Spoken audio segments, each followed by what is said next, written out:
নমস্কার সকলকে। শুরুতেই বৈদিক শান্তি মন্ত্র পাঠ করছি। ওম শ্রী গুরুভ্যো নমঃ। হরিঃ ওম। সহনা ভবতু সহনৌ ভুনক্তু সহ বীর্যং করবাবহৈ তেজস্বী নবধীতমস্তু মা বিদ্বিষাবহৈ।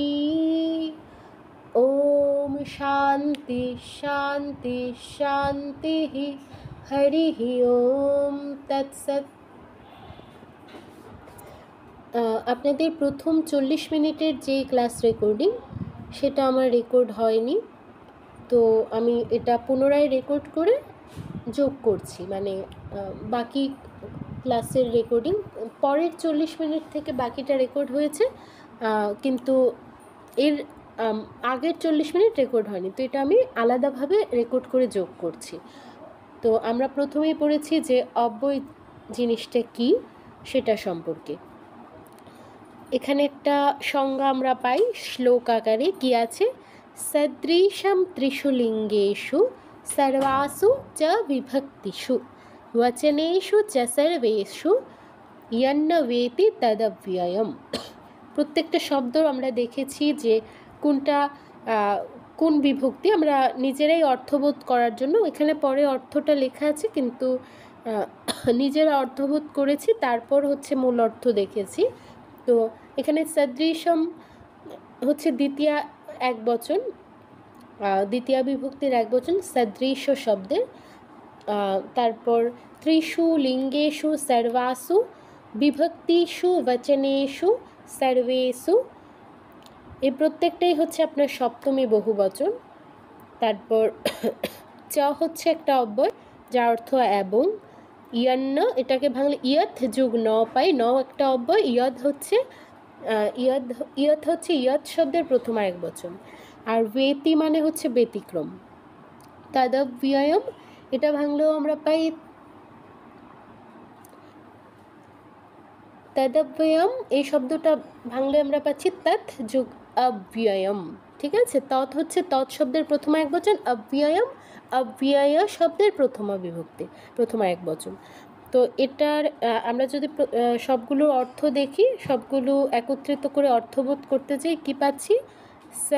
সদৃশ তিন লিঙ্গে এবং সকল বিভক্তিতে, সকল বচনেও যা না ব্যতিক্রম তা অব্যয়। মানে একদম শব্দার্থ যদি করতে যাই, সদৃশম অর্থ সদৃশ, ত্রিষু মানে তিন, লিঙ্গেষু মানে লিঙ্গে, সর্বাসু মানে সকল, চ মানে এবং, বিভক্তি সু মানে হচ্ছে বিভক্তিতে। এভাবে প্রত্যেকটা শব্দ ধরে অর্থ করতে গেলে এরকম দাঁড়ায়। এখন এটাকে অন্বয় করলে তাহলে অর্থটা কি দাঁড়ায়? যে যা তিন লিঙ্গ, তিন সব বিভক্তি এবং সব বচনে একই থাকে, কোনো পরিবর্তন হয় না, যার কোনো ব্যয় হয় না বা ব্যতিক্রম ঘটে না, তাকে অব্যয় বলে। মানে মূল কথা হচ্ছে যেই শব্দ আপনার পৃথিবী যদি ধ্বংস হয়ে যায় এরপরেও পরিবর্তন হবে না, তাকে অব্যয় বলা হয়। যে কোনো বাক্যে, এটা কর্তা পুরুষ হোক, স্ত্রী হোক, ক্লিবলিঙ্গের হোক, একবচন হোক, দ্বিবচন হোক, বহুবচন হোক, যা খুশি হোক না কেন, ঠিক আছে, কর্তা যা খুশি হোক, ক্রিয়া যা খুশি হোক, বাক্যের অন্যান্য পদ যা খুশি হোক, কিন্তু সে কখনোই পরিবর্তন হয় না। সেই ক্ষেত্রে ওই শব্দটাকে বলা হয় অব্যয়। এই যে দেখুন, এটার বইয়ে যেই ব্যাখ্যা আছে বা বইয়ে যেই সংজ্ঞা আছে, কি আছে? যে পদের তিন লিঙ্গে সকল বিভক্তিতে এবং তিন বচনে কোনো পরিবর্তন হয় না, এটাই কিন্তু আমরা শুনলাম, তাকে অব্যয় বলে। যার ব্যয় অর্থাৎ ক্ষয় হয় না, পরিবর্তন হয় না, তা অব্যয়। ঠিক আছে, সবাই আশা করি বুঝতে পেরেছেন। এই সকল অব্যয়গুলোর মধ্যে আবার কিছু অব্যয় পূর্ববর্তী পদের উপর প্রভাব ফেলে। মানে অব্যয়গুলো তো কখনোই নিজে পরিবর্তন হয় না, তবে কিছু অব্যয় আছে যারা নিজে পরিবর্তন না হলেও অন্যের উপর প্রভাব ফেলে, অন্যকে পরিবর্তন করে ফেলে, তাদেরকে বলা হয় প্রভাবী অব্যয়। কিছু আছে, বেশিরভাগ হচ্ছে আপনার কারোর উপর তেমন কিছু প্রভাব ফেলে না, যা আছে তাই থাকে, অন্যরাও সাধারণ নিয়মে অনুবাদ হয়, কিন্তু কিছু অব্যয় আছে যাদের প্রভাবে সাধারণ নিয়ম পরিবর্তন হয়ে যায়, মানে তাদের প্রভাবে অন্য কিছু পরিবর্তন হয়ে যায়, কিন্তু এরা কিন্তু পরিবর্তন হয় না। একটু পরেই উদাহরণ দেখব, তখন বুঝতে পারবেন বিষয়টা। তো এই ধরনের শব্দকে অব্যয় বলা হয়।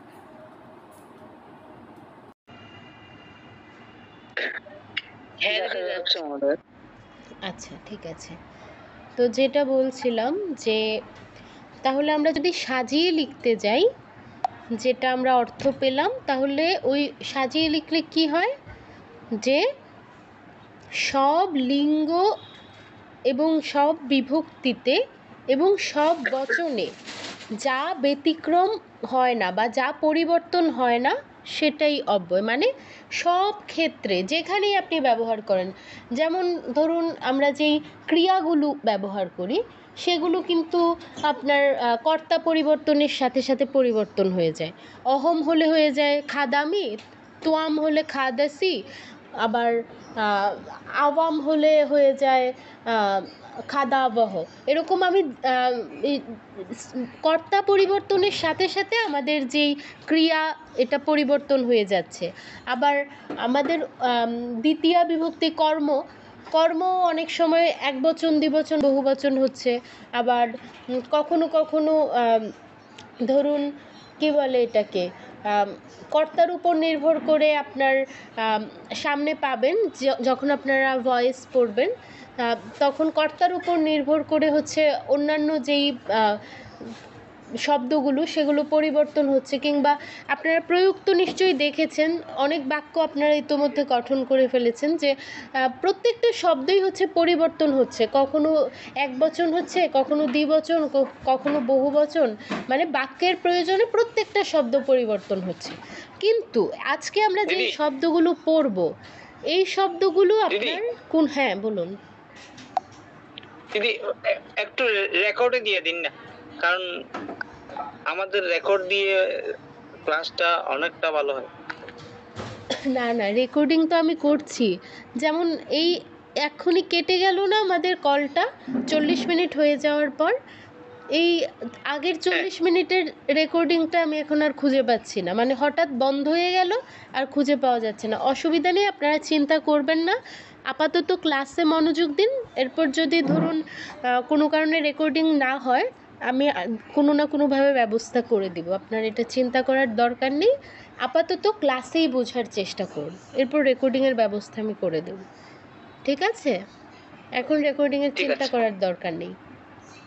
আচ্ছা, যেটা বলছিলাম যে অন্যান্য শব্দগুলো বিভিন্ন পরিস্থিতির উপর নির্ভর করে পরিবর্তন হয়, কিন্তু আজকে যেই শব্দগুলো আমরা পড়ব এগুলো পৃথিবী ধ্বংস হয়ে গেলেও সব জায়গায় একই রকমভাবে ব্যবহৃত হবে, ঠিক আছে? আমরা দেখব এখানে একটা মানে ফর্মাল সংজ্ঞা আছে, কী লেখা আছে পড়ি আমরা। যে পদের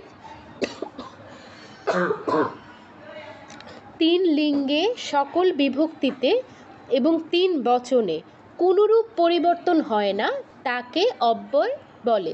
অব্যয় শব্দটাকে ভাঙলে, যদি আমরা ভাঙি নয়, ব্যাস বাক্য যদি করতে যাই তাহলে কি হয়, নাই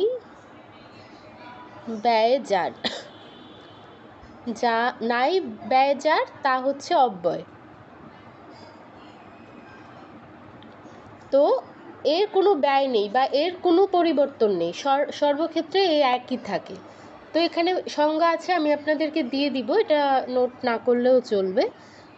তো যার ব্যয় অর্থাৎ ক্ষয় অর্থাৎ পরিবর্তন হয় না তাই হচ্ছে অব্যয়। এই কথাগুলোই আমরা এতক্ষণ বললাম। এই সকল অব্যয়গুলোর মধ্যে এখন কিছু অব্যয় আছে যেগুলো হচ্ছে মানে জাস্ট ইউজ হয় কিন্তু কারোর উপর কোনো প্রভাব ফেলে না। আবার কিছু অব্যয় আছে যে তারা নিজে তো পরিবর্তন হয় না, কিন্তু যেটা করে এরা নিজেদের প্রভাব খাটিয়ে আরেকজনের পরিবর্তন করে দেয়। এটা উদাহরণ যখন দিব তখন বুঝতে পারবেন যে হওয়ার কথা কর্মে দ্বিতীয়া, কিন্তু অব্যয় একটা উপস্থিতির কারণে, একটা অব্যয়ের উপস্থিতির কারণে দ্বিতীয়া না হয়ে যাচ্ছে পঞ্চমী। মানে যেটা নিয়ম সেই নিয়মটা ওরা ব্রেক করে দেয়। কিছু অব্যয় আছে যারা নিজে পরিবর্তন হয় না কিন্তু অন্যকে পরিবর্তন করে দেয়, তাদের প্রভাবে অন্য কেউ পরিবর্তন হয়ে যায়।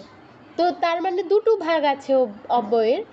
তো একটার নাম কি, একটা কারোর উপর প্রভাব ফেলছে না, তো সে হচ্ছে প্রভাবী অব্যয়। আরেকজন হচ্ছে সবার উপর প্রভাব ফেলে বেড়াচ্ছে, তো সে হচ্ছে অপ্রভাবী অব্যয়। ঠিক আছে, তাহলে কয়টা ভাগ হলো? দুটো, একটা প্রভাবী আর একটা হচ্ছে অপ্রভাবী। এটা একটু নোট ডাউন করে নিন যে অব্যয় হচ্ছে দুই প্রকার, একটা প্রভাবী একটা অপ্রভাবী। এখন আমরা প্রথমে কিছু অপ্রভাবী অব্যয় দেখব। কিছু অপ্রভাবী অব্যয় দেখব।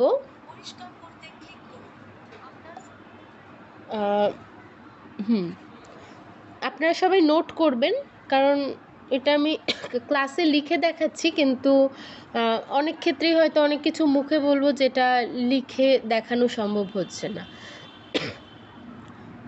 প্রথমেই আমরা যেই অব্যয়টা পড়ব সেটা হচ্ছে এভ। কি? এভ। এভ, এভ অর্থ কি?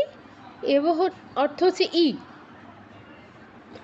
এখন ই আবার কেমন কথা? ই হচ্ছে মূলত ধরুন নির্দিষ্ট করে, বাক্যে প্রয়োগ করব আমরা, তখন বুঝতে পারবেন। মানে একটা জিনিসকে নির্দিষ্ট করে যে সেই যাচ্ছে বা এই কাজটা সেই করবে। এই যে ই একটা যোগ হচ্ছে না, একটা সের সাথে একটা ই যুক্ত হচ্ছে, বা আমি আজকে যাব, আমি আজকে ক্লাস নেব, তো এই যে আমি শব্দের সাথে ই যুক্ত হচ্ছে, এই ইটা দিয়ে কি হচ্ছে? নির্ধারিত হচ্ছে যে নির্দিষ্ট হয়ে যাচ্ছে, মানে আমি ব্যতীত আর কেউ ক্লাসটা নেবে না, বা সে ছাড়া এই কাজটা আর কেউ করবে না। এই যে নির্ধারিত হয়ে যাচ্ছে না, নির্দিষ্ট হয়ে যাচ্ছে, এই এব শব্দটা সংস্কৃতে এই নির্ধারিত করতে ব্যবহৃত হয়। যেমন আমরা যদি একটা বাক্য করি যে রামই যাবে বা যাচ্ছে, রামই যাচ্ছে, মানে এটা কি বোঝাচ্ছে? যে রাম ব্যতীত আর কেউ যাচ্ছে না, রামই যাচ্ছে। তো এই বাক্যটা দ্বারা আমাদের নির্ধারিত হয়ে গেল বা নির্দিষ্ট হয়ে গেল যে রাম যাচ্ছে। তো এটাকে যদি আমরা সংস্কৃত করি, যাচ্ছে, কে যাচ্ছে? রাম, মানে যাওয়ার কাজটা রাম করছে, রাম হচ্ছে কর্তা। তো রাম শব্দের প্রথম একবচন রামঃ, রামঃ। এবার ই শব্দটার জন্য, মানে নির্ধারিত করার জন্য আমাদের এভ ব্যবহার করতে হবে। এভ গচ্ছতি, এই হয়ে গেল। রামঃ এভ গচ্ছতি, রামই যাচ্ছে। এই ঠিক আছে, এটা বোঝা গেল। তাহলে আমরা পরেরটায় যাব। এটা কি বুঝতে পেরেছেন এভ এর ব্যবহার? দিদি, হ্যাঁ বলুন। আপনার ওই পেজের উপরে কার্সনটা একটু নিয়ে যান তো দিদি। কোনটা আমি ঠিক বুঝতে পারিনি। আমি ওই স্ক্রিনশট নেওয়ার জন্য। আচ্ছা, উপরের কারণ অংশে? আপনার রেকর্ড না থাকলে তো। না, রেকর্ড পেয়ে যাবেন। আচ্ছা, এই যে নিন।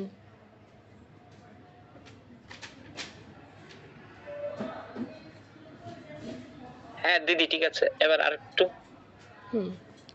এবটা কি সবাই বুঝতে পেরেছেন? এবো এর ব্যবহার বুঝেছি ম্যাডাম। ঠিক আছে, তাহলে আমরা পরেরটায় যাই। আমার একটা প্রশ্ন আছে। হ্যাঁ বলুন। প্রশ্ন ছিল, বলুন। প্রথম যে স্লাইডটা ছিল যে জুম কাটার আগে, ওই সময়তে আক্ষরিক যে অনুবাদটা করা হয়েছিল যে শ্লোকার, সেই আক্ষরিক অনুবাদের ক্ষেত্রে আমি বলতে চাচ্ছিলাম যে চর যে শব্দটা, যেমন এই সদৃশ্য লিঙ্গে এবং সকল বিভক্তিতে, সকল বচনে যা না ব্যতিক্রম তা অব্যয়, অর্থাৎ চ শব্দটার আগে সকলটা আমরা লিখলাম, সকলের পরে এবং আক্ষরিকভাবে এমন হতো না? বুঝতে পারিনি, আরেকবার একটু বলবেন? যেমন হচ্ছে সরের বাসু, এই সর বাসুর পরে চ, হুম। সকল সকলটা আগে হয়ে তারপরে তো এবং হবে না আক্ষরিকভাবে যদি করি, আর না হয়ে এটা ব্যতিক্রম হলো, এটা হচ্ছে প্রশ্ন। শ্লোকটার কথা বলছেন নাকি এই অর্থটার কথা বলছেন? অর্থটার মানে আক্ষরিক অনুবাদ তো আমরা করেছি। আচ্ছা, তো এটা আমি এখানে যেমন এমনি হচ্ছে চটা পরে মানে এবংটা আগে লিখেছি আর কি, অর্থ মেলানোর জন্য। বচন শব্দের পরেই তো আছে না বচনে, এই বচনে শব্দটার পরেই চ আছে, তো আহ, এটা লিখেছি এটার সাথে আর কি। মানে আমি আসলে ঠিক করে এখনো বুঝতে পারিনি কি বলছেন। আচ্ছা, আমি আরেকবার বলার চেষ্টা করছি। এটা হচ্ছে এই প্রথমত আমরা তিনটা শব্দ করলাম যে সদিশম ত্রিশু লিঙ্গেশু, হুম এটা হুম। তো কনফিউজ নাই, ঠিক আছে, বুঝতে পেরেছি। তারপরে আছে সর্বাসু, সর্বাসু যদি হয় তাহলে সর্বাসুর মিনিং হচ্ছে সকল। আচ্ছা আচ্ছা, সকলটা এটা না হয়ে এটা আমরা বলছেন? এবং আগে লিখেছি। হ্যাঁ এটা হ্যাঁ হ্যাঁ।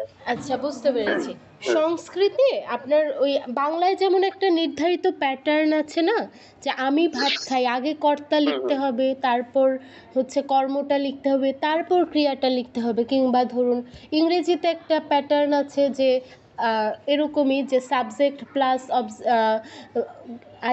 Subject plus verb plus object. তো এরকম একটা প্যাটার্ন আছে, কিন্তু হুম, সংস্কৃতে ওরকম প্যাটার্ন নেই। আপনি আপনার অর্থবোধের সুবিধার্থে যে কোনো জায়গায় লিখতে পারেন।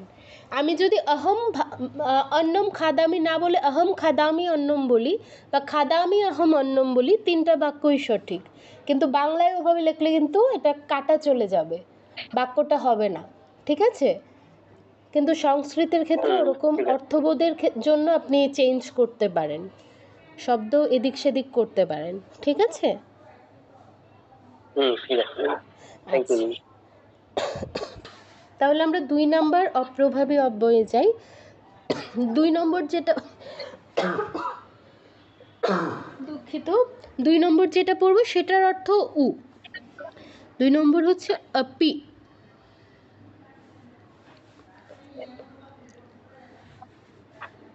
এটার অর্থ কি? উ। এটা কেন ব্যবহৃত হয়? যে কেউ একজন একটা কাজ করছে বা করেছে, এখন আপনিও করবেন, বা একজন করেছে আরেকজনও করবে। ধরুন আমাকে এক গ্লাস জল একজন দিল, এখন আমি বলছি আমাকেও, না, পাশের একজন বলছে যে আমাকেও এক গ্লাস দাও। একটা কাজ হয়ে গেছে, এখন আরেকজন বলছে, মানে সেম কাজটা করার জন্য আরেকজন বলবে, তো তখন একটা উ যুক্ত করে না, যে আমাকেও দাও, তাকেও নাও, এটাও খাও, এই যে একটা উ যুক্ত হচ্ছে শব্দের সাথে, এই উটা যখন সংস্কৃতে অনুবাদ হবে তখন পি হিসেবে ব্যবহৃত হবে, ঠিক আছে? আমরা বাক্য গঠন করি তাহলে বুঝতে পারবো। ধরুন কি হতে পারে, আমিও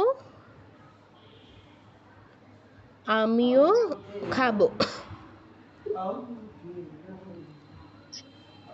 তো আমি খাবো এটা সংস্কৃত আমরা সবাই জানি যে অহম খাদামি, না খাবো মানে ভবিষ্যতে খাবো, তাহলে খাদিষ্যামি। কিন্তু এখন আমি তো আর আমি খাবো বলছি না, কি বলছি, আমিও খাবো।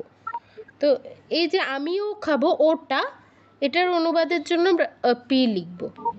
अहमपि खादिष्यामि, सः अपि गमिष्यति। তারপর আর কি হতে পারে, মানে এরকম আপনার একটা কাজ হয়ে গেছে, এখন আবার রিপিট করার জন্য বলবেন, তখন যে ওটা ব্যবহৃত হয়, এই ও এর অনুবাদ হচ্ছে আপি। সংস্কৃত করতে গেলে আপি ব্যবহার হয়। আচ্ছা, এবার 3 নম্বরে যে, এগুলো খুব সহজ। অপ্রভাবী অব্যয়গুলো খুব সহজ, প্রভাবী অব্যয়ে গিয়ে একটু সমস্যা হয়, যেহেতু নিয়মগুলো পরিবর্তন হয়ে যায়। এই অপ্রভাবী অব্যয়গুলো আপনার কাছে খুবই সহজ লাগবে আশা করছি। তারপর 3 নম্বর কি, ইভ। ইভ ইভ মানে কি? ইভ মানে হচ্ছে মতো, মতো। বলে না যে আরে এটা তো আমার মতো, বা আহ, আহা চাঁদের মতো মুখ, কিংবা আহ, উম, কি হতে পারে সিংহের মতো পুরুষ, এরকম তুলনা করে। তুলনা করার জন্য একটার সাথে আরেকটার তুলনা করা হয় যে তার মতো সে। এরকম তুলনা করার ক্ষেত্রে যার সাথে তুলনা করা হচ্ছে, ধরুন চন্দ্রের মতো মুখ, তো এই চন্দ্রর মতো মুখ কথাটা বললে কার সাথে তুলনা করা হচ্ছে? চন্দ্র। চন্দ্র শব্দের সাথে চাঁদের সাথে তুলনা করা হচ্ছে, তো যার সাথে তুলনা করা হচ্ছে তার সাথে ইভ যুক্ত হয়। তো আমরা যদি চন্দ্রের মতো মুখ শব্দটার অনুবাদ করি, চন্দ্রের মতো মুখ, একটু লিখে রাখবেন যে তুলনা করার জন্য ইভ ব্যবহৃত হয়। তো চন্দ্রের মতো মুখ, এটার অনুবাদ করলে কি হবে? চন্দ্র সংস্কৃত তো চন্দ্র, এর প্রথম এক বচন হবে চন্দ্রঃ, তারপর মতো, মতো হচ্ছে ইভ,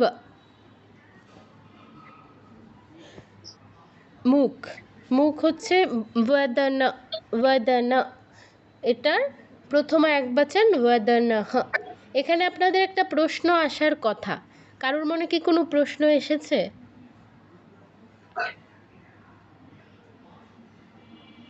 কোনো প্রশ্ন জাগেনি চন্দ্রের মতো মুখ এটার অনুবাদটা দেখে? এটা তো খুবই দুঃখজনক। চাঁদের মতো মুখ তো কেউ কারো হয় না। না না, এটা তো একটা বিষয় আছে ম্যাডাম। হ্যাঁ, আমি এটাই চাইছিলাম যে চন্দ্র শব্দের সাথে তো র বা এর যুক্ত হয়েছে, তো এখানে তো ষষ্ঠী হওয়ার কথা, এখানে কেন প্রথমা হলো? তো এই প্রশ্নটাই আশা করছিলাম। না, চাঁদের মতো মুখ হয় না ঠিক আছে, কিন্তু রূপক অর্থে অনেক সময় এরকম ব্যবহার করা হয়। পুরুষ আর সিংহ দুইটা আলাদা আলাদা প্রাণী, এরপরও তো সিংহ পুরুষ হয়, তাই না? এই আপনারা যখন সমাস পড়বেন দেখবেন যে রূপক অর্থে কিছু সমাস হয়, তো এটাও রূপক অর্থেই, কাল্পনিক অর্থেই ব্যবহার করা হয়েছে। আপনি যখন কারোর প্রশংসা করেন তখন এই কথাটা অনেকেই ব্যবহার করেন, আহা চাঁদ পানা মুখ, এরকম বলে দেখবেন। তো ওটা বিষয় না, বিষয় হচ্ছে যে র বা এর যুক্ত হয়ে কেন প্রথমা হলো। আপনারা খেয়াল করে দেখবেন, আমরা যদি এই বাক্যটা সম্পূর্ণ করতে যাই, এই বাক্যে কিন্তু কোনো ক্রিয়ার উপস্থিতি নেই। দেখুন, চন্দ্রঃ ইব বদনঃ, এখানে কোনো ক্রিয়া দেখা যাচ্ছে না, কিন্তু ক্রিয়া তো অবশ্যই থাকতে হবে, ক্রিয়া ছাড়া তো বাক্য হয় না। এখানে ক্রিয়াটা হচ্ছে অস্তি, অস ধাতু, মানে বি ভার্ব আর কি। তো অস ধাতু, এটা উহ্য থাকতে পারে, এটা ব্যবহার করতে হয়, এরকম কোনো বাধ্যবাধকতা নেই। তো অস্তি চাইলে আমরা ঊর্ধ্ব রাখতে পারি, তো এখানে উহ্যই আছে। তো এই চাঁদের মতো মুখ, চাঁদের মতো হয় মুখ, এখানে ক্রিয়া তো অস্তি, কিন্তু কর্তা কোনটা? এই যে চাঁদের মতো হওয়ার কাজটা কে করছে? বদনঃ, মুখ, মুখকে নির্দেশ করা হচ্ছে, তো এটা হচ্ছে আমাদের কর্তা, মুখটা হচ্ছে কর্তা, এই জন্য এটাতে হচ্ছে প্রথমা বিভক্তি হয়েছে। এখন এই তুলনার মধ্যে চন্দ্র দ্বারা তো বদনকেই নির্দেশ করছে, মানে তুলনা করা হচ্ছে চাঁদের সাথে, মানে মুখটাকে চন্দ্রের সাথে তুলনা করা হচ্ছে, মানে মুখটাকে চাঁদ বলা হচ্ছে, তার মানে বদনের বিশেষণ হচ্ছে চন্দ্র। ঠিক আছে? তো ওই যে আমরা জেনেছিলাম যে বিশেষ্য বিশেষণ সম্বন্ধের কারণে বিশেষ্যতে যেই বিভক্তি বচন লিঙ্গ ব্যবহৃত হয়, এই বিশেষণেও একই জিনিস ব্যবহৃত হয়। তো এই জন্য এখানে ষষ্ঠী না হয়ে, যদিও র বা এর যুক্ত হয়েছে, কিন্তু ষষ্ঠী না হয়ে বিশেষ্যতে প্রথমা এক বচন হয়, বিশেষণেও প্রথমা এক বচন হয়েছে। ঠিক আছে, বুঝতে পেরেছেন কেন প্রথমা হলো ষষ্ঠী না হয়ে? এখনো পরিষ্কার হয়নি ম্যাডাম। আচ্ছা, দেখুন বিশেষ্য বিশেষণ নিয়মটা কি বুঝতে পেরেছেন? ধরুন বিশেষণ জিনিসটা কি? বিশেষণ হচ্ছে আমার গুণ, দোষ, তারপর আমার আমার নয়, যে কোনো একটা শব্দের দোষ, গুণ, সংখ্যা, পরিমাপ, অবস্থা যদি নির্দেশ করে সেটা হচ্ছে ওই শব্দের বিশেষণ। তো চন্দ্র শব্দটা দ্বারা বদন শব্দের গুণ নির্দেশ করছে বা এই প্রকাশ করছে, অবস্থাটা প্রকাশ করছে যে এটা আসলে কেমন দেখতে। চন্দ্র শব্দটা দ্বারা মূলত গুণকেই প্রকাশ করছে। তো তার মানে এটা বিশেষণ। আমরা ইংরেজিতে অ্যাডজেক্টিভ পড়েছি না, অ্যাডজেক্টিভ আর কি, মূলত বিশেষণ ইংরেজি হচ্ছে অ্যাডজেক্টিভ। তো চন্দ্র শব্দটা এই বদন শব্দের বিশেষণ। তো বিশেষণ হয় বদন শব্দে প্রথম একবচন হয়, চন্দ্র শব্দেও প্রথম একবচন দিতে আমি বাধ্য। এতে র বা এর যুক্ত হোক, দ্বারা দিয়া কর্তৃক যুক্ত হোক, যা খুশি যুক্ত হোক, এটা মানে প্রাধান্য পাবে না। প্রাধান্য পাবে যে এর পদটা, এ যে বিশেষণ পদ সেটা প্রাধান্য পাবে। এখানে র বা এর যুক্ত হলেও যদি এটা বিশেষণ হয়, এর বিশেষ্যতে যেই বিভক্তি যুক্ত হয়েছে আমার, এতে এই বিশেষ্যই যুক্ত, এই বিভক্তিই যুক্ত করতে হবে। ঠিক আছে, এখন কি বুঝতে পেরেছেন একটু কিছুটা? মানে বিশেষণ হলে এই জিনিসটা হবে। হ্যাঁ, বিশেষণ হলে ওটাই প্রাধান্য পাবে। আচ্ছা, এর সাথে কোন বিভক্তিটা যুক্ত হয়েছে সেটা প্রাধান্য পাবে না। আপনার দেখতে হবে এটা বিশেষণ কিনা। বিশেষণ হলে বিশেষ্যর বিভক্তিটা হচ্ছে প্রাধান্য পাবে। আচ্ছা, এই হলো ইভ। ইভো গেল। ইভো সবাই বুঝতে পেরেছি? আচ্ছা ম্যাডাম, এগুলো কি অপ্রভাবী অব্যয় না, এই তিনটা যে করা হলো? হ্যাঁ হ্যাঁ, এগুলো হচ্ছে অপ্রভাবী অব্যয়। অপ্রভাবী।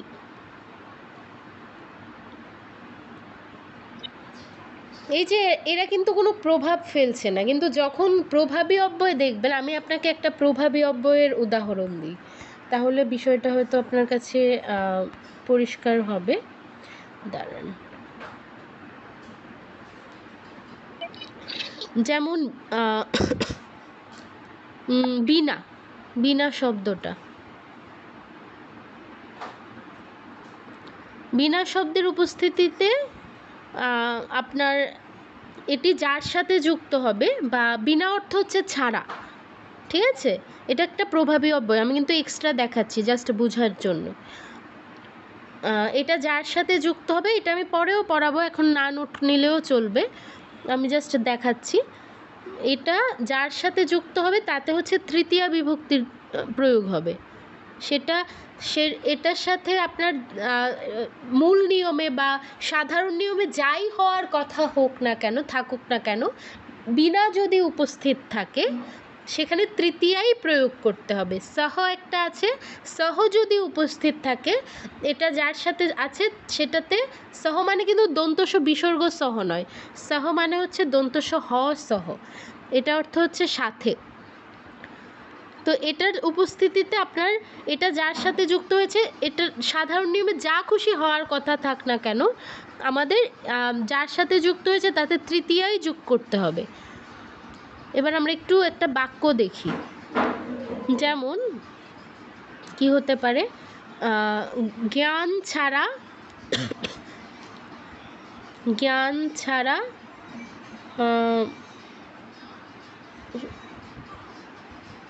আনন্দ নেই,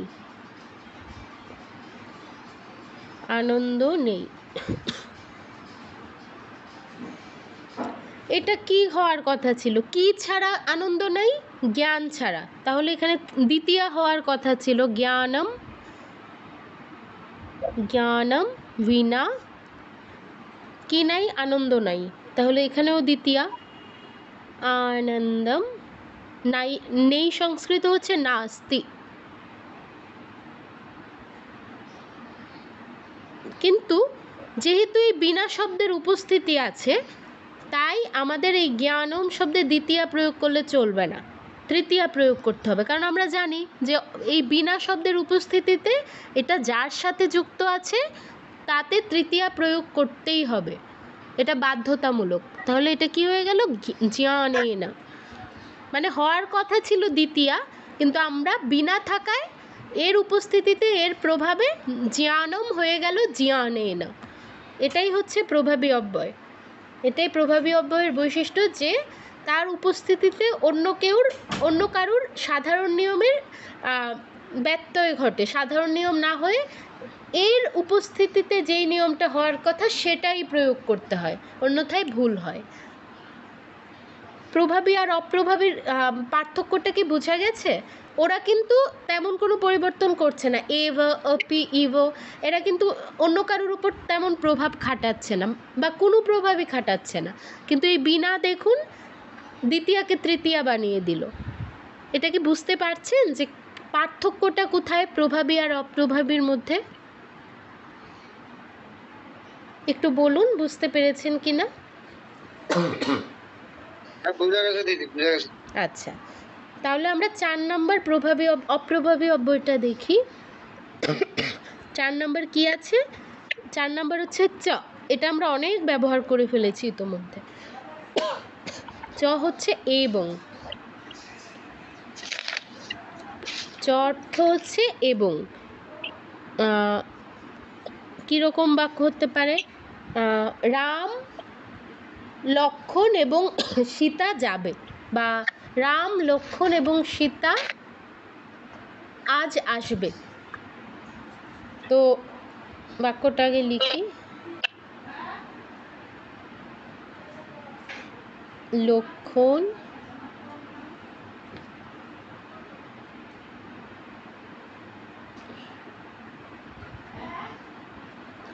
এবং সীতা আজ আসবে। তো এটার অনুবাদ যদি করি, ক্রিয়া হচ্ছে আসবে, তো আসার কাজটা কে করছে? রাম লক্ষ্মণ এবং সীতা। তার মানে এদের প্রত্যেকটাতে আমাদের প্রথমা বিভক্তি হবে। যেহেতু আপনারা কাইন্ডলি একটু মিউট অবস্থায় রাখুন, নয়তো কথাটা রিপিট হয়ে যাচ্ছে। তো যেটা বলছিলাম যে রাম লক্ষ্মণ সীতা তিনজনই আসার কাজটা করছে, তার মানে এরা হচ্ছে আমাদের কর্তা, এদের প্রত্যেকটাতে প্রথমা বিভক্তির প্রয়োগ করতে হবে। তো রাম শব্দ হচ্ছে অকারান্ত পুংলিঙ্গ শব্দ, তাই রামঃ নরহর মতো। লক্ষ্মণঃ, এটাও সেম, লক্ষ্মণঃ। এবং সীতা, চটা সবার শেষে মূলত দেয়া হয় মানে সৌন্দর্যের জন্য। মানে আমরা যেমন শেষের আগেরটায় ব্যবহার করি বাংলা বাক্যে, কিন্তু এখানে হচ্ছে আপনার সবার শেষে দেয়া হয়, মানে রাম লক্ষ্মণ সীতা এরপর চটা দেয়া হয়। তবে এটা কোনো নিয়ম নয় যে আপনাকে শেষেই দিতে হবে, আপনি চাইলে এখানেও দিতে পারেন, চ সীতা এভাবেও দিতে পারেন, কিন্তু এর চেয়ে এটা বেশি সুন্দর। রাম লক্ষ্মণঃ সীতা চ কি আসবে। আশা হচ্ছে আ প্লাস গম ধাতু, তো এটা বহুবচন হবে, ভবিষ্যতে আসবে মানে লৃট লকার হবে।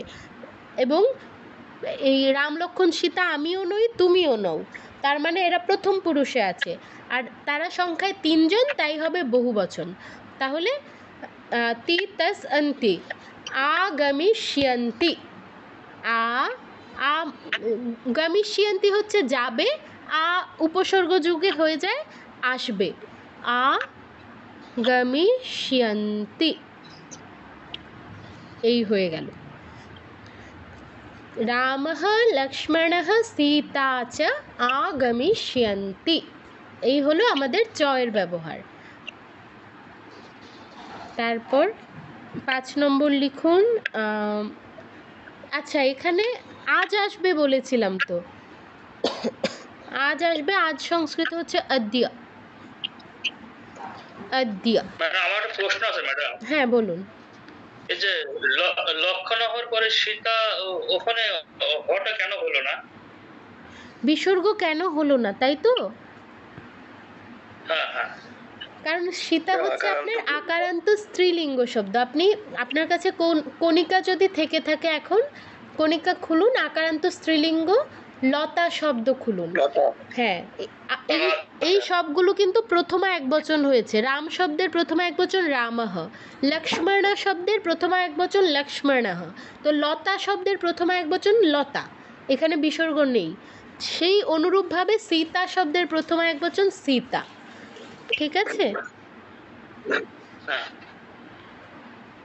এটা আপনি ইচ্ছা করলেই দিতে পারবো না, ওই শব্দরূপ অনুযায়ী দিতে হবে। শব্দরূপটা খুলতে হবে সামনে, সেই অনুযায়ী প্রয়োগ করতে হবে। আচ্ছা, 5 নম্বর, এই যে দেখুন এখানে অদ্যিয় ব্যবহার হয়েছে না, এই অদ্যিয়টাও একটা আমাদের অব্যয়। ঠিক আছে, এই অদ্যিয় শব্দটা সব ক্ষেত্রে একই রকম থাকে। অদ্যিয় অর্থ হচ্ছে আজ।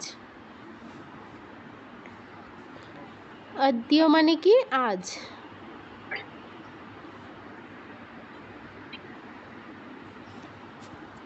এটা দিয়ে যদি আমরা একটা বাক্য করি, আজ আজ আচ্ছা, আজ বিদ্যালয়ে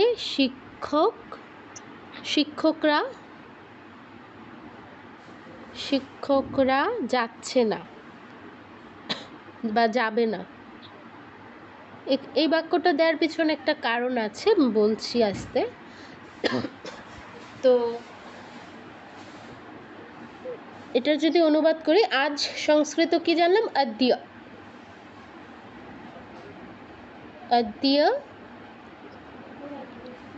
তারপর কোথায়? বিদ্যালয়ে।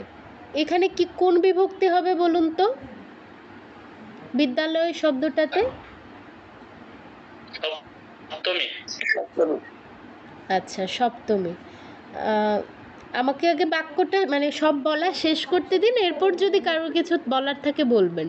এখন জাস্ট যা জিজ্ঞেস করছি তাই বলবেন। তো সপ্তমী যদি হয় তাহলে বিদ্যালয় শব্দ এর সপ্তমী একবচনে কি হয়? বিদ্যালয়ে। বিদ্যালয় তো 2-3টে হবে না, একটার কথাই বলা হচ্ছে। তো অদ্যিয় বিদ্যালয়ে না যাওয়ার কাজটা কে করবে? শিক্ষকরা। তার মানে শিক্ষকরা কর্তা। শিক্ষক সংস্কৃত হচ্ছে শিক্ষক। এর প্রথমা বিভক্তি হবে, যেহেতু এরা কর্তা, প্রথমা বহুবচন। শিক্ষক শব্দের প্রথমা বহুবচন হচ্ছে শিক্ষকাহা।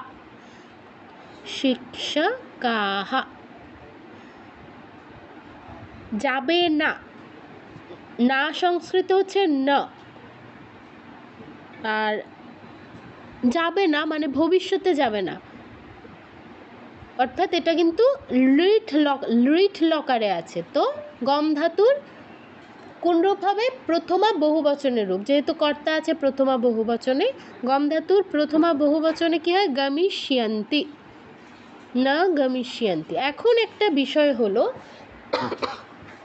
এই যে বিদ্যালয়ে সপ্তমী বিভক্তির প্রয়োগ করলাম, এটা হবে না।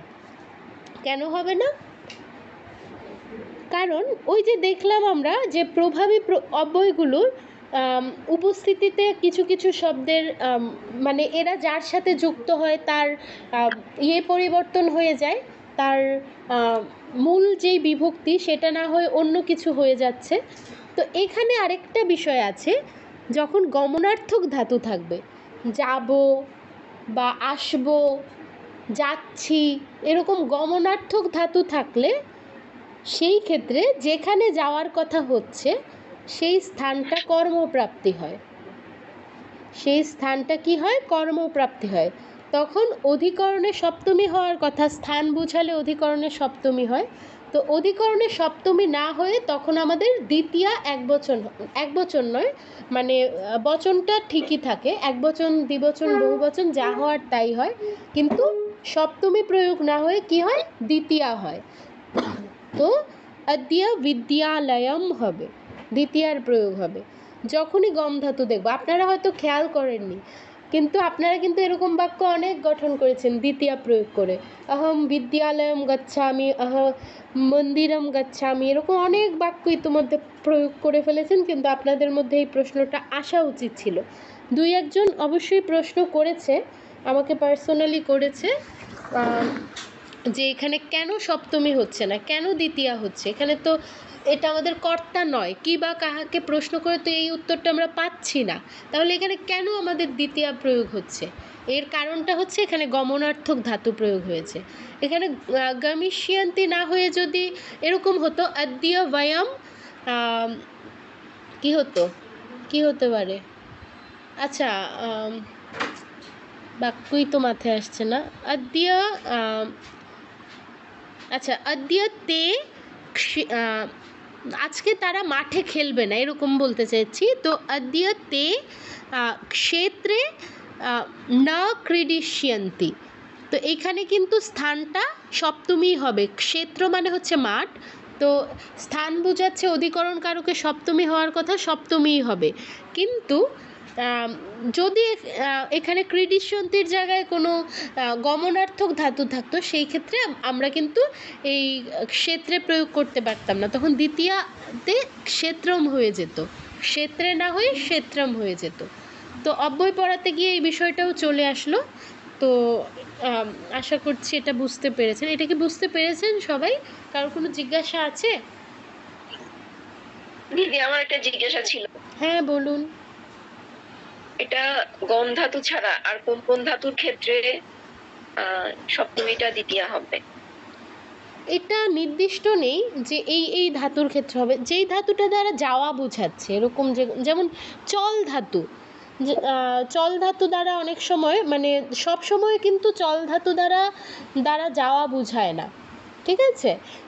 যখন আপনি এই চল ধাতু দ্বারা যাওয়া নির্দেশ করবেন, তখন আপনি এখানে স্থানার্থে হচ্ছে দ্বিতীয়ার প্রয়োগ করতে হবে। কিছু কিছু ধাতু আমরা সব সময়, মানে যাওয়া অর্থে মূলত গম ধাতুই ব্যবহার হয়, ঠিক আছে? এখন অন্য কোনো ধাতু দিয়ে যদি আপনি কোনোভাবে ওরকম ভাব প্রকাশ করেন যে আপনি যাচ্ছেন বা আসছেন, যাওয়া বা আসা এরকম বুঝাতে চান, তাহলে সেই ক্ষেত্রে এই স্থানটা দ্বিতীয়া হবে। এর উদাহরণ হচ্ছে আরেকটা চল ধাতু, এই মুহূর্তে আমার আর তেমন কোনো ধাতু মনে পড়ছে না। তো চল ধাতুর ক্ষেত্রে অনেক সময় আমরা বোঝাই না যে বয়ম কি হতে পারে, মন্দিরম চালামি, চালামি নয়, চালামহ। তো তো এই ক্ষেত্রে দেখুন চালামহ দ্বারা কি বোঝাচ্ছে, যে আমরা মন্দিরে চলছি বা যাচ্ছি। চল ধাতু দ্বারা এখানে আমাদের যাওয়া অর্থ নির্দেশ করছে। তো এই ক্ষেত্রে আমরা চাইলে নয়, অবশ্যই স্থান মন্দির শব্দটাতে দ্বিতীয়ার প্রয়োগ করতে হবে। এটা করতে আমরা বাধ্য, নয়তো কিন্তু ভুল হবে। তো আপনি যদি ভাব ওরকম প্রকাশ করতে চান যে কোনো ধাতুর ক্ষেত্রে, তো সেই ক্ষেত্রে গমনার্থ বুঝালেই আমাদের দ্বিতীয়ার প্রয়োগ হবে, ঠিক আছে? বোঝা গেছে দিদি? হ্যাঁ, ঠিক আছে, বুঝতে পেরেছি, ধন্যবাদ। আচ্ছা, তারপর 6 নম্বর আর দিয়ে গেল। আরও আমরা কিছু শব্দ পড়েছি ইতিমধ্যে, যে সোয়াহ পড়েছিলাম আমরা, আমিই পড়িয়েছিলাম। তারপর আরও কি আছে, স্পোকেন অংশে আমি পড়িয়েছিলাম সোয়াহ পায়রা সোয়াহ। তারপর প্রপরশ্বহ,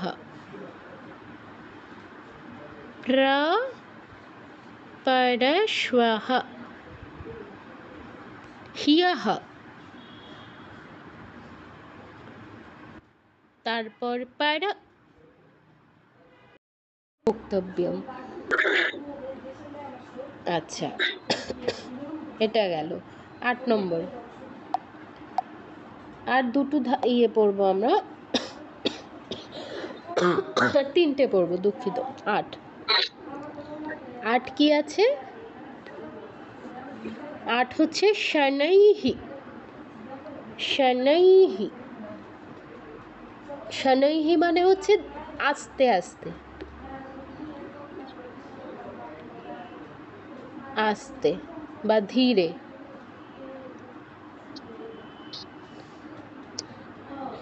এটা দিয়ে কীরকম বাক্য হতে পারে, যেমন ধীরে ধীরে যাও। আমরা বলি না অনেক সময় কাউকে নির্দেশনা দেওয়ার জন্য যে ধীরে ধীরে যাও। তো ধীরে সংস্কৃত হচ্ছে শনৈহি, দুবার বলা হয়েছে, তার মানে শনৈহি শনৈহি, শনৈহি শনৈহি যাও নির্দেশনা দেওয়া হচ্ছে, তার মানে লোট লকার।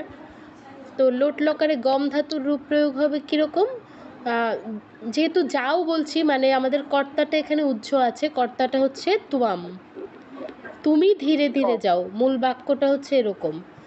তো উজ্জ আছে, তোয়াম হচ্ছে আমাদের মধ্যম পুরুষ একবচন। তো বিধিলিঙ্গ নয়, কি বলে, লোট। লোট লকারের ক্ষেত্রে মধ্যম পুরুষের এক বচনে কি হওয়ার কথা? গচ্ছ।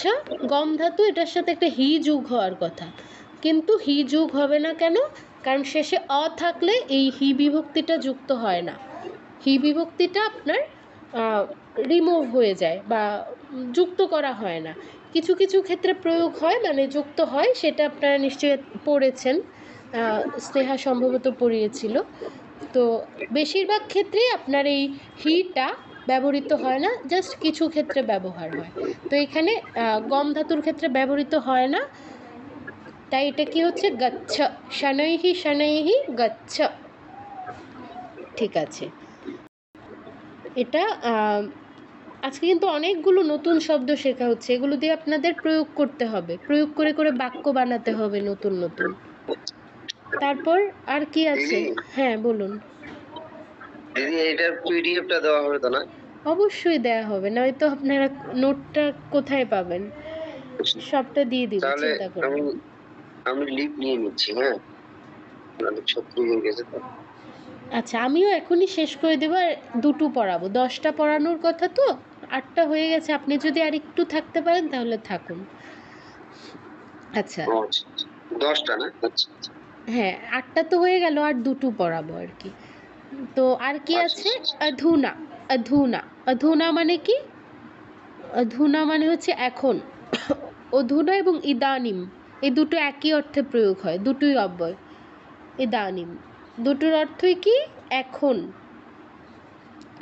বাক্য যদি আমরা বানাই কীরকম হবে?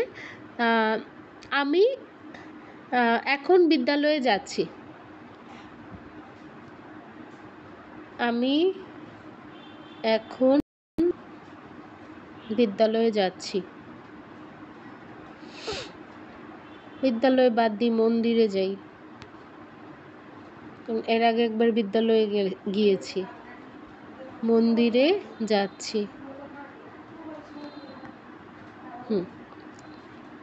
তো এটা যদি সাধারণভাবে আমরা বাক্যটা গঠন করি, এটা কি হচ্ছে? অহম মন্দিরম গচ্ছামি, মানে এখনটা বাদ দিয়ে দিলে মন্দিরম, মন্দিরম গচ্ছামি। এখন এখন এটা সময় বোঝাচ্ছে। আমি যদি ইদানিম বা অধুনা আকারান্ত স্ত্রীলিঙ্গ ভেবে, ইদানিম এটা ইকারান্ত বা অনুস্বারান্ত শব্দ ভেবে সপ্তমী বিভক্তির প্রয়োগ করতে যাই, তখন ভুল হবে। এটা যা আছে তাই লিখতে হবে, অধুনা বা ইদানিম যা আছে সেটাই লিখতে হবে, সপ্তমীর প্রয়োগ করলে চলবে না, কারণ এগুলো অব্যয়, আর অব্যয়ের পরিবর্তন হয় না। এই এটা হলো 9 নম্বর। 10 লাস্ট আজকের। 10 নম্বর কি? ইতি। এটা একটা গুরুত্বপূর্ণ অব্যয়। ইতির প্রয়োগটা কি কীরকম? অনেকগুলো প্রয়োগ আছে ইতির। 1 নম্বর প্রয়োগ হচ্ছে আপনার ইতি অর্থ হচ্ছে এই এই।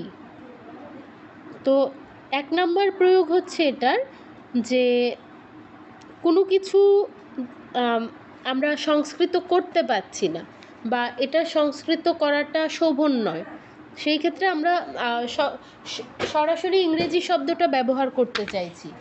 তো ইংরেজি শব্দটা ব্যবহার করার ক্ষেত্রে ইতি শব্দটার প্রয়োগ হয়। মানে কোনো একটা প্রতিষ্ঠানের নাম বা কোনো একটা বাড়ির নাম, যে কোনো কিছু, একটা বইয়ের নাম, আমরা এটাকে সংস্কৃত করব না, যা আছে তাই লিখব।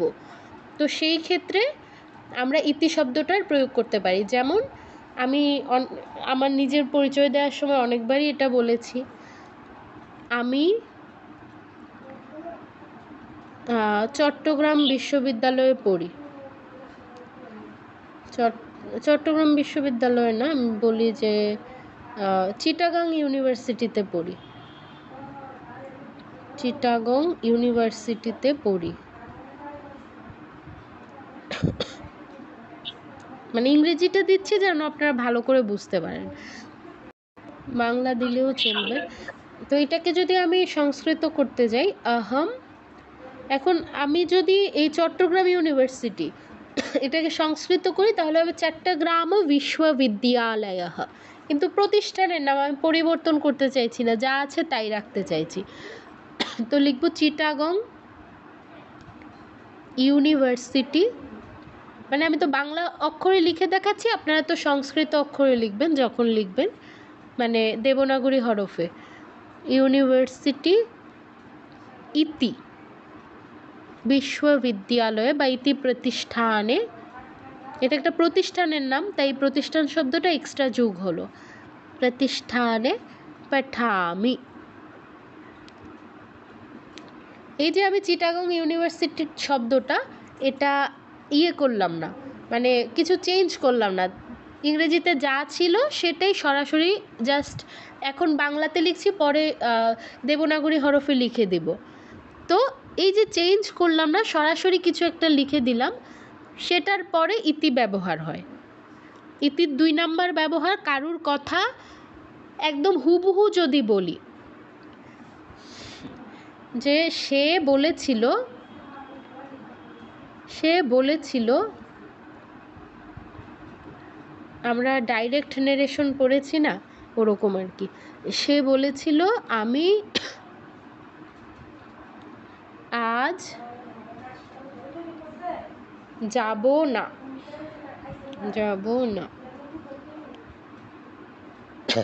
এটা আমি সরাসরি লিখব সহ অবদত,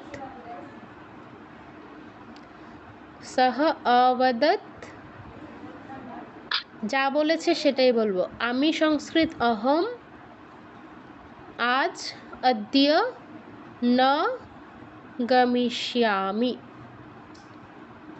আমি তার কথাটার কোনো পরিবর্তন করিনি, যা বলেছে একদম হুবহু তাই লিখেছি।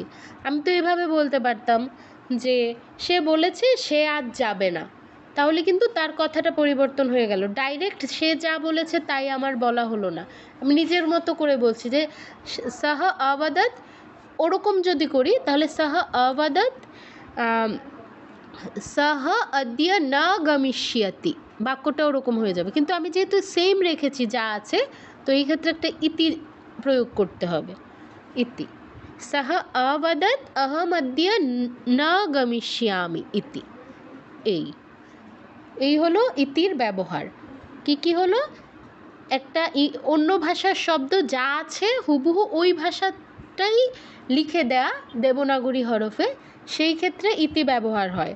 2 নম্বর প্রয়োগ কি, একটা কথাকে সরাসরি তুলে নিয়ে এসে বলা, মানে কোনো চেঞ্জ না করা, সেই ক্ষেত্রে ইতি ব্যবহার হয়।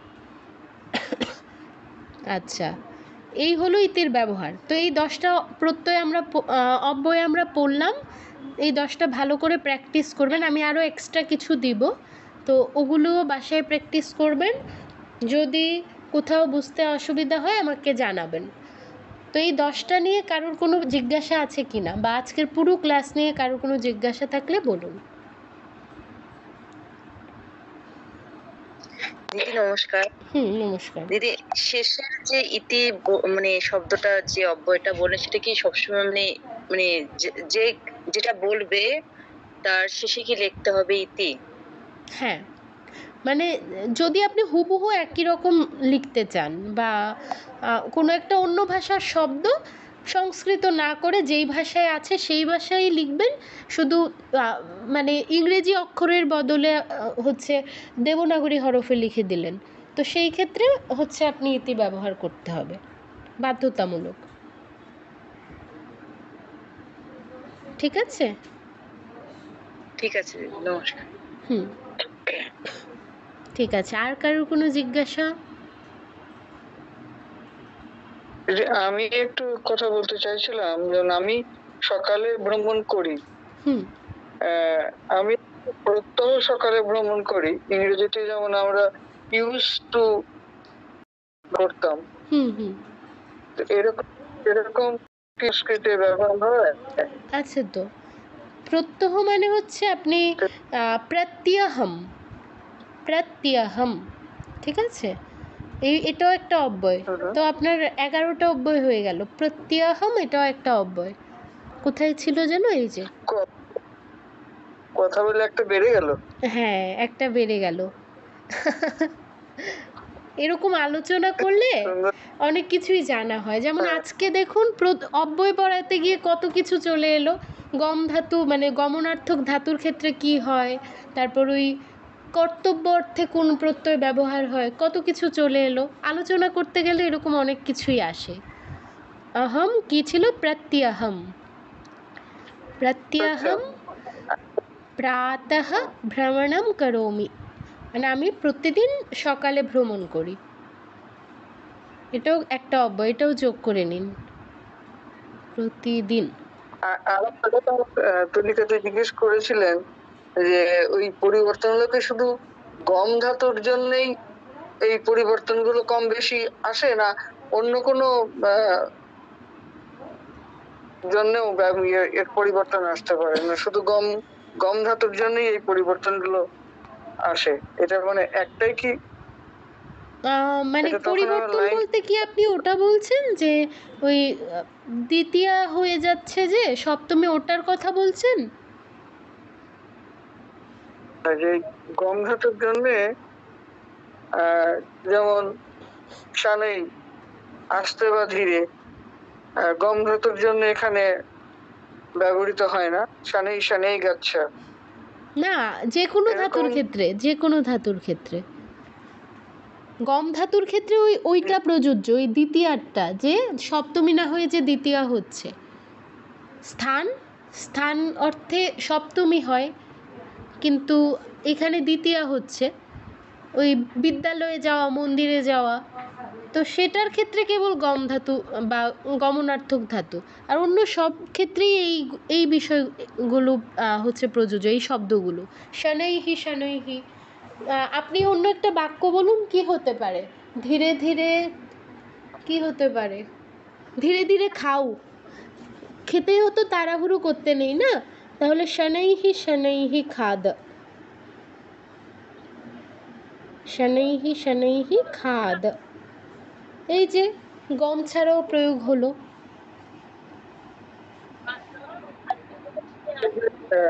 মিথ্যা,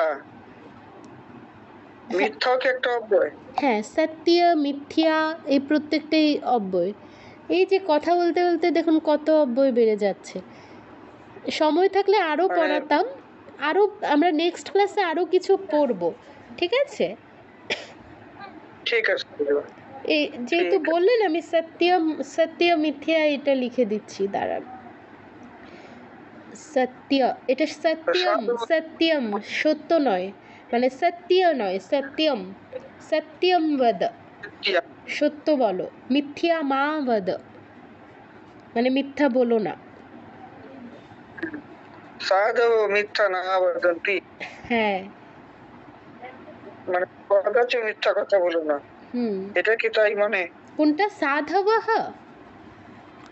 সাধব না, সাধবঃ মিথ্যা না না বদতি, এটা মানে হচ্ছে সাধুরা মিথ্যা বলে না। ও সাধুরা, সাধুরা, হ্যাঁ। সাধু মানে সাধুরা। হ্যাঁ, সাধু শব্দের প্রথমা বহুবচন হচ্ছে সাধবঃ।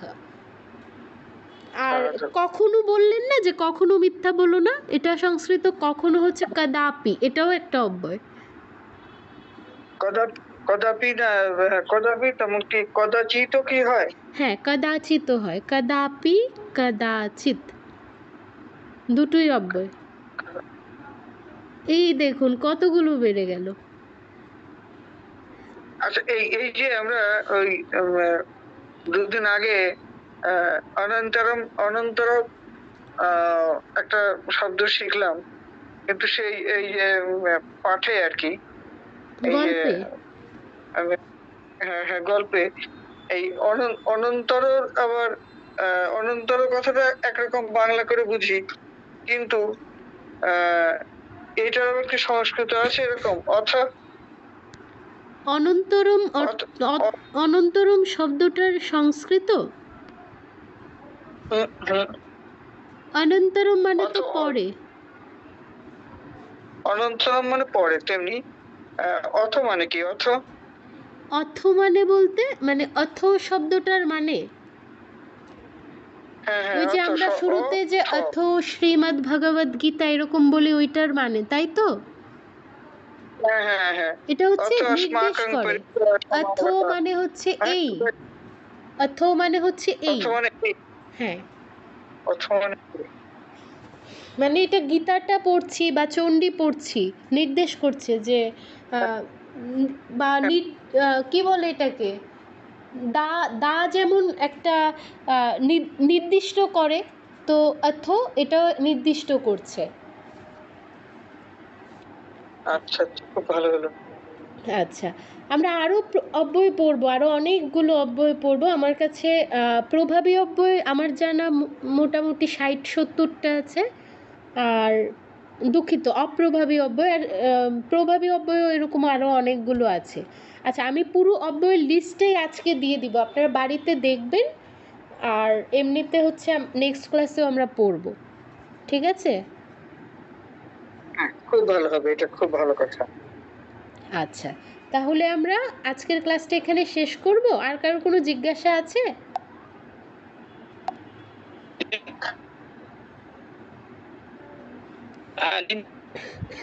হ্যাঁ বলুন, উজ্জ্বল মহোদয়। মাঝে মধ্যে কোথায় চলে যান আপনার স্টাইলটা, যদি এখন সব এলোমেলো হয়ে আমার মন বসে না। আরে এটা তো আসলে কথা প্রসঙ্গে যাই, মানে ওই রোবটের মতো পড়িয়ে যাওয়াটা আসলে আমার দ্বারা হয় না, কথা প্রসঙ্গে অন্য জায়গায় চলে যায়। এটা কি আপনাদের অসুবিধা হচ্ছে? তাহলে আর অন্য টপিক নিয়ে আমরা আলোচনা করব না, মানে যেটা পড়ছি সেটাতেই থাকবো। আপনাদের কি অসুবিধা হচ্ছে এটাতে? এগুলো ঠিক আছে না, ওইটা ছিল ওই যে হঠাৎ করে যান, হঠাৎ বিভিন্ন দাসের পড়া, এগুলো আমার ভালো লাগে না আসলে। ওই ধারাবাহিকটা ঠিক ছিল। আচ্ছা দিদিমণি, হ্যাঁ বলুন। কিন্তু কথার সঙ্গে তো একটা থেকে আরেকটাতে ঘুরে আসে। না সেটাই, এখন আপনাদের যদি অসুবিধা হয় আমি ওই যেটা টপিক সেটাই পড়াবো, কোনো অসুবিধা নেই, আমার তো কোনো অসুবিধা নেই। এখন আপনাদের জানার জন্যই আমি বলি। না দিদি, আমাদের অসুবিধা নেই, আমাদের বরঞ্চ সুবিধাই হচ্ছে এটা জানার ক্ষেত্রে, কিছু এক্সট্রা জিনিস জানতে পারছি। হ্যাঁ, অনেক উদাহরণ দিতে বলা ভালো। ঠিক আছে, কথা ছিল কুটুম্ব জানাতে আমার একজন কলিগ আমাকে জিজ্ঞেস করেছিলেন যে মাতা বহু পত্রিকা অনন্তরম পঠতু,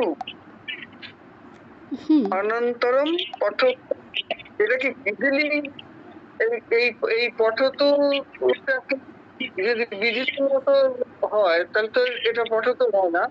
আমাকে আমার এক সাথে একজন সহ অধ্যয়ন করেন, উনি আমাকে করেছিলেন কুটুম্ব জানাতে আসে এই মাতা যখন বলছে বউ বার্তা পত্রিকা অনন্তরম পঠতু, পঠতু কেন বিধিলিঙ্গ হবে? তু তাম অন্তু, এটা কিসে ব্যবহার হয়? লোটে না? আপনি লোট লকারের যেই রূপটা এটা খুলুন, দেখবেন লোটে ব্যবহার হয়। তু তাম অন্তু হি তম ত, তো তু এটা লোট লকারে প্রথম পুরুষের একবচন। লোট লকারের প্রথম পুরুষের। হ্যাঁ, অনন্তরম পঠতু মানে পরে পড়ো বা এরকম কিছু বলছে। আমি তো পুরো গল্পটা পড়িনি, তাহলে মানে ঠিকঠাক বলতে পারতাম। প্রশ্নটা সেইটা না, কথাটা আপনার যখন মা বলছেন বার্তা পত্রিকা অনন্তরম পঠতু, মানে এখানে আমাদের জিজ্ঞাসা যে উনি বলছেন তুমি এটা পড়ো না, মানে উনি ওনার হাজবেন্ডকে বলছেন যে এটা তুমি এখন পড়ো না, তাহলে যখন তুমি হচ্ছে তখন তো এটা প্রথম পুরুষে দ্বন্দ্ব হয়, মনে হয় যেন মধ্যম পুরুষ। তো তুমি বার্তা পত্রিকা অনন্তরম পঠতু, এটা আছে। তো এখানে কন্ট্রাডিকশন এটা আমার কাছে মনে করতে নাই। একবার প্রথম পুরুষ তু আছে, এটা ঠিক আছে, কিন্তু যখন তুমি কথাটা হচ্ছে, তুমি পড়ো না মনে হচ্ছে যে আচ্ছা, এখন খবরের কাগজ আপনি পড়ো কি না। আমাকে বলতে পারবেন যে এটা কাকে বলা হচ্ছে? এটা ওই যে মাতা মানে ওয়াইফ তার হাজবেন্ডকে বলছে। ওয়াইফ তার হাজবেন্ডকে বলছে। তো অনেক সময় মানে সম্মানসূচক অর্থে মানে ভবান শব্দটা ব্যবহার হয়। তো সেই ক্ষেত্রে হয়তো ওরা ভবান শব্দটা ব্যবহার করতে চেয়েছে, এজন্য মানে সম্মানসূচক অর্থে ভবান হয়েছে। ভবান, হ্যাঁ, আর আরেকটা বিষয় আমি এটা বলি, যদিও বলেছি কথা প্রসঙ্গে অন্য কিছু বলাটা মানে আপনারা পছন্দ করছেন না, এরপরও বলি যেহেতু কথাটা এলো।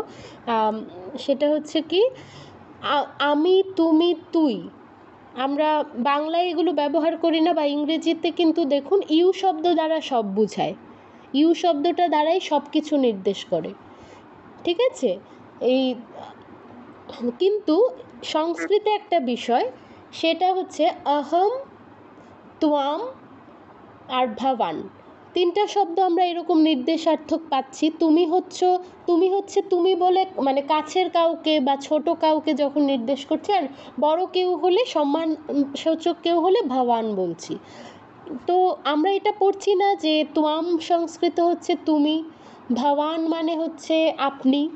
কিন্তু মানে আপনি যখন আরেকটু অ্যাডভান্স লেভেলে যাবেন তখন জানতে পারবেন যে কোথাও কোথাও ভবান শব্দটা তুমি অর্থে ব্যবহার হয়, আবার তোয়াম শব্দটা হচ্ছে আপনি অর্থে ব্যবহার হয়। মানে সংস্কৃতে ওই তুমি তুই ওগুলো আলাদা করেনি। আমরা জাস্ট এখন ওই কি বলে এটাকে, পুরুষটা বোঝার জন্য যে তোয়াম শব্দটাতে কেবল হচ্ছে মধ্যম পুরুষ হয়, তোয়াম শব্দ বাদে আর কোনো শব্দে মধ্যম পুরুষ হয় না। এই জিনিসটা ভালো করে আয়ত্ত করার জন্য জানছি যে তোয়াম হচ্ছে তুমি, ভবান হচ্ছে আপনি। কিন্তু ভবান শব্দটাও অনেক সময় তোয়াম অর্থে মানে তুমি অর্থে ব্যবহার হয়, কিন্তু সেই ক্ষেত্রেও সেটা প্রথম পুরুষই থাকে, সেই ক্ষেত্রে এটা উত্তম পুরুষ হয়ে দুঃখিত মধ্যম পুরুষ হয়ে যায় না, প্রথম পুরুষ হিসেবেই ব্যবহার হয়, কিন্তু অর্থটা পরিবর্তন হয়ে অনেক সময় তুমি অর্থে ব্যবহার হয়।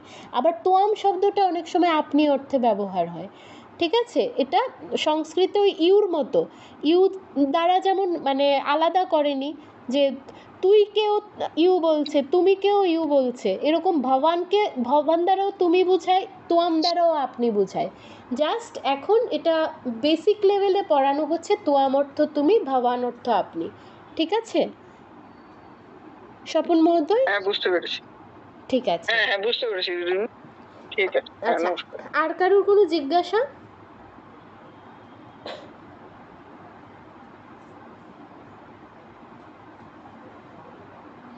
আর কারোর কোনো জিজ্ঞাসা আছে? আচ্ছা, আরেকটা বিষয়, যদি এরকম হয় যে আপনারা খেই হারিয়ে ফেলছেন, আপনাদের বুঝতে অসুবিধা হচ্ছে, আপনারা প্লিজ আমাকে আটকাবেন, কারণ আমার এটা অভ্যাস, আমি পড়াতে গেলে এক জায়গা থেকে আরেক জায়গায় চলে যাই, ঠিক আছে?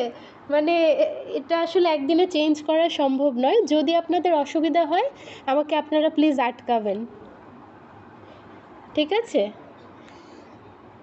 আচ্ছা, তাহলে আমরা আজকের ক্লাসটা এখানে শেষ করি। আর কারোর কিছু বলার আছে?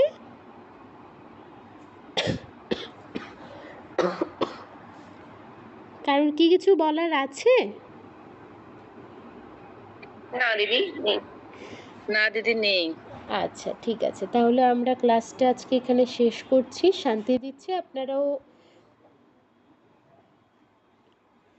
ক্লাস শেষ হয়ে গেছে, কেটে গেছে, আমি এখানেই শান্তি দিয়ে দিচ্ছি। ওম শান্তি শান্তি শান্তি, হরি ওম তৎসৎ, শ্রীরামকৃষ্ণার্পণমস্তু।